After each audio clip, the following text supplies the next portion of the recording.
మీకు నువ్వు ఇందాక ఒక కామెంట్ చెప్పేది ఆసక్తిగా ఉంది వినటానికి. మీ ఇల్లుకు మా ఇల్లు ఎంత దూరమో, మా ఇంటికి మీ ఇల్లు ఎంత దూరమో. ఈ పాయింట్ బాగానే ఉందంటే గత ప్రభుత్వ పాలకులు ఏం చేశారో మరి ఇప్పుడు కూడా ఆ ప్రభుత్వ పాలకులు అదే విధంగా వ్యవహరిస్తారు కదా అని అన్నావు. కానీ నాకెక్కడా అటువంటి కనపట్ల.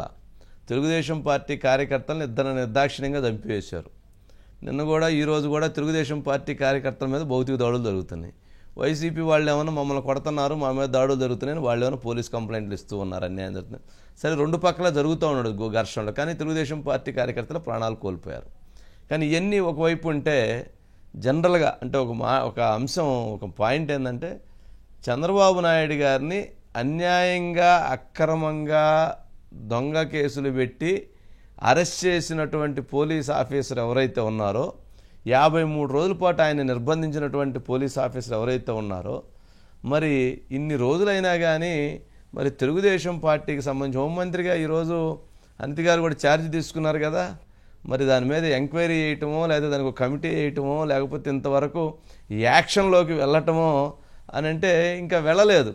కారణం ఏంటంటే చంద్రబాబు నాయుడు గారి సిస్టము లేదా తెలుగుదేశం పార్టీ సిస్టము అది కాదనుకుంటా, వాళ్ళదంతా డైరెక్షను వేరనుకుంటా.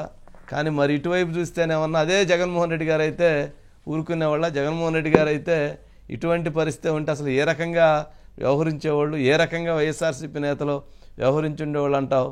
అంటే ఎందుకు అంత సౌమ్యం, అంత సిస్టము, అంత పద్ధతి ఉండాలి, సిస్టమ్ ఉండాలి, నియమ నిబంధనలు పాటించాలి. కానీ మరీ ఎక్కువగా రూల్స్ ఫ్రేమ్ చేస్తున్నారేంటనే సందేహం కలుగుతున్నట్లుంది కదా అనిల్.